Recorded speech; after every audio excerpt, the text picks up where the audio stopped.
ನಮಸ್ಕಾರ ವೀಕ್ಷಕರೇ, be happy gold channel ವೀಕ್ಷಕರಿಗೆ ತುಂಬು ಹೃದಯದ ಆತ್ಮೀಯ ಸ್ವಾಗತ ಸುಸ್ವಾಗತ. ವೀಕ್ಷಕರೇ, 2025 ಮಕರ ರಾಶಿಯ ಅಕ್ಟೋಬರ್ ತಿಂಗಳದ ಮಾಸ ಭವಿಷ್ಯವನ್ನು ತಿಳಿದುಕೊಳ್ಳೋಣ. ಓಂ ನಮಃ ಸೂರ್ಯಾಯ ಚಂದ್ರಾಯ ಮಂಗಳಾಯ ಬುಧಾಯ ಚ ಗುರು ಶುಕ್ರ ಶನಿಭ್ಯಶ್ಚ ರಾಹವೇ ಕೇತವೇ ನಮಃ. ವೀಕ್ಷಕರೇ, ಮಕರ ರಾಶಿಯ ಒಂದು ಗೋಚಾರದ ಸ್ಥಿತಿಗತಿಗಳನ್ನು ಕೂಡ ನಾವು ಚಿಂತನೆಯನ್ನು ಮಾಡಬೇಕು. ನೋಡಿ, ಮಕರ ರಾಶಿಯ 2ನೇ ಮನೆಯ ರಾಹು ಸ್ಥಿರ ರಾಹು ಹೇಳತಕ್ಕಂಥ, ಅಂದರೆ ಕುಂಭರಾಶಿಯಲ್ಲಿ ಅವನು ಸ್ಥಿರವಾಗಿ ಇರುತ್ತಾನೆ ಹೇಳತಕ್ಕಂಥದ್ದು.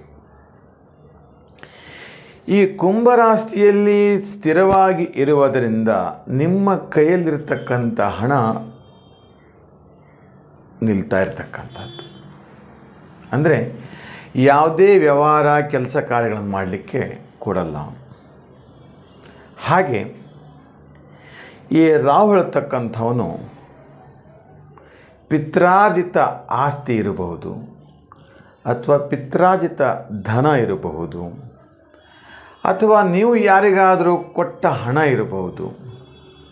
ಇದು ಬರಲಿಕ್ಕೆ ತಡೆ ಹಿಡಿಯುತ್ತೆ ಹೇಳತಕ್ಕಂಥದ್ದು.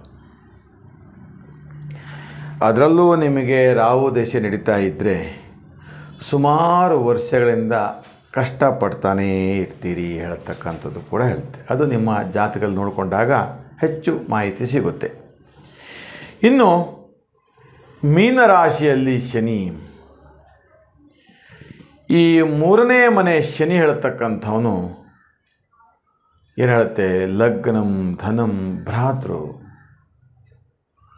ಅಂದರೆ ಸೋದರ ಸೋದರಿಯರ ವಿಚಾರದಲ್ಲಿ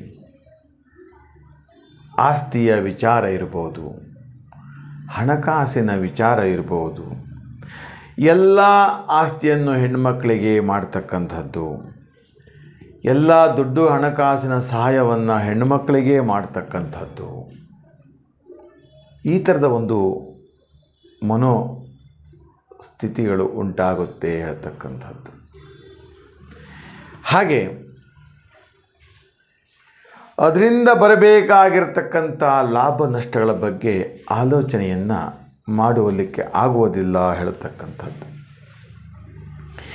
ಇನ್ನು ಕರ್ಕಾಟಕ ರಾಶಿಯಲ್ಲಿ ಗುರು ಇರುವುದರಿಂದ ಒಂದು ಸೌಭಾಗ್ಯಶಾಲಿ ಅದೃಷ್ಟವಂತರು ಹೇಳ್ತಕ್ಕಂಥದ್ದು. ಅಂದರೆ ವಧುವರರಿಗೆ ವಿವಾಹ ಆಗಲಿಕ್ಕೆ ತೊಡಕುಗಳು ಉಂಟಾಗತ್ತೆ. ಇಲ್ಲಿ ಏನಾಗುತ್ತೆ, ಮದುವೆ ನಿಶ್ಚಿತಾರ್ಥ ಆಗಿ ಆಮೇಲೆ ಮುರಿದು ಬಿದ್ದು ಹೋಗತಕ್ಕಂಥದ್ದು, ಲವ್ ಅಫೇರ್ ಇರತಕ್ಕಂಥದ್ದು, ಅಥವಾ ಅನೈತಿಕ ಸಂಬಂಧಗಳಿರ್ತಕ್ಕಂಥದ್ದು, ಈ ಥರದ ಒಂದಷ್ಟು ಸಮಸ್ಯೆಗಳು ಉಂಟಾಗಿ ತೊಂದರೆಗಳು ಉಂಟಾಗುತ್ತೆ. ಆಮೇಲೆ ಹೊಸದಾಗಿ 2, 3, 4 ತಿಂಗಳು ಮದುವೆ ಆಗಿದ್ದಂತಹ ಪಕ್ಷದಲ್ಲಿ ಅವರ ಒಂದು ದಾಂಪತ್ಯ ಜೀವನವೂ ಕೂಡ ಚೆನ್ನಾಗಿರಲಿಕ್ಕೆ ಆಗ್ತಾ ಇಲ್ಲ ಆಗ್ತಕ್ಕಂಥದ್ದು. ಒಂದು ಕುಜದಶ ನಡೀತಾ ಇದ್ದರೆ, ಅಥವಾ ಮಂಗಲ ದಶ ಅಥವಾ ಶನಿದಶ ನಡೀತಾ ಇದ್ದರೆ, ಗಂಡ ಮತ್ತು ಹೆಂಡತಿಗೆ ಯಾವುದೇ ರೀತಿಯಲ್ಲಿಯೂ ಕೂಡ ಒಂದು ಅನ್ಯೋನ್ಯತೆ ಸಿಗಲಿಕ್ಕೆ ಆಗುತ್ತಾ ಇಲ್ಲ ಹೇಳತಕ್ಕಂಥದ್ದು. ಅಂದರೆ ಪರ ಮತ್ತು ವಿರೋಧಗಳು ನಿರಂತರವಾಗಿ ನಡೀತಾ ಇರುತ್ತೆ. ಯಾಕಪ್ಪ ಮದುವೆ ಆದೆ, ಹೀಗೆಲ್ಲವೂ ಕೂಡ ಆಗ್ತಾ ಇರತಕ್ಕಂಥದ್ದು.